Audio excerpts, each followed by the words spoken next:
اے نبی کہو کہ اے پروردگار جس عذاب کا ان کفار سے وعدہ ہوا ہے اگر تو میری زندگی میں ان پر نازل کر کے مجھے بھی دکھائے تو اے پروردگار مجھے اس سے محفوظ رکھیو اور ان ظالموں میں شامل نہ کیجو، اور جو وعدہ ہم ان سے کر رہے ہیں ہم تم کو دکھا کر ان پر نازل کرنے پر قادر ہیں، اور بری بات کے جواب میں ایسی بات کہو جو نہایت اچھی ہو، اور یہ جو کچھ بیان کرتے ہیں ہمیں خوب معلوم ہے۔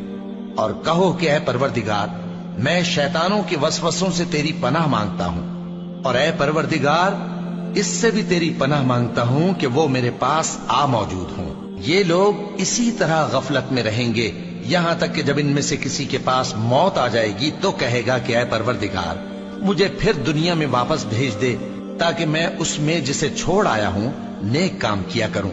ہرگز نہیں، یہ ایک ایسی بات ہے کہ وہ اسے زبان سے کہہ رہا ہوگا اور اس کے ساتھ عمل نہیں ہوگا، اور ان کے پیچھے برزخ ہے جہاں وہ اس دن تک کہ دوبارہ اٹھائے جائیں گے رہیں گے۔ پھر جب سور پھونکا جائے گا تو نہ تو ان میں قرابتیں رہیں گی اور نہ ایک دوسرے کو پوچھیں گے۔ تو جن کے اعمال کے بوجھ بھاری ہوں گے تو وہی کامیاب ہیں، اور جن کے بوجھ ہلکے ہوں گے وہ لوگ ہیں جنہوں نے اپنے آپ کو خسارے میں ڈالا، ہمیشہ دوزخ میں رہیں گے۔ آگ ان کے چہروں کو جھلس دے گی اور وہ اس میں بد شکل ہو رہے ہوں گے۔ کیا تم کو میری آیتیں پڑھ کر نہیں سنائی جاتی تھیں؟ پھر تم تو ان کو جھٹلائے ہی جاتے تھے۔ وہ کہیں گے اے ہمارے پروردگار ہم پر ہماری کمبختی غالب آ گئی اور ہم رستے سے بھٹک گئے، اے پروردگار ہم کو اس میں سے نکال دے، اگر ہم پھر ایسے کام کریں تو ظالم ہوں گے۔ فرمائے گا کہ اسی میں ذلت کے ساتھ پڑے رہو اور مجھ سے بات نہ کرو۔ میرے بندوں میں ایک گروہ تھا جو دعا کیا کرتا تھا کہ اے ہمارے پروردگار ہم ایمان لائے تو تو ہم کو بخش دے اور ہم پر رحم فرما، اور تو سب سے بہتر رحم کرنے والا ہے۔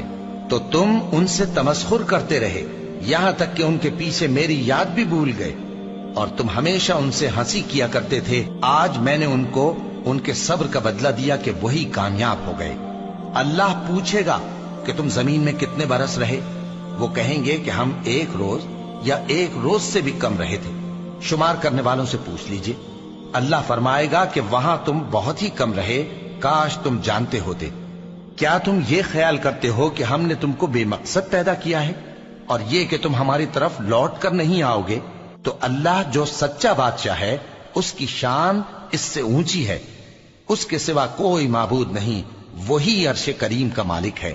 اور جو شخص اللہ کے ساتھ اور معبود کو پکارتا ہے جس کی اس کے پاس کچھ بھی سند نہیں تو اس کا حساب اس کے رب کے ہاں ہوگا۔ کچھ شک نہیں کہ کافر کامیاب نہیں ہوں گے۔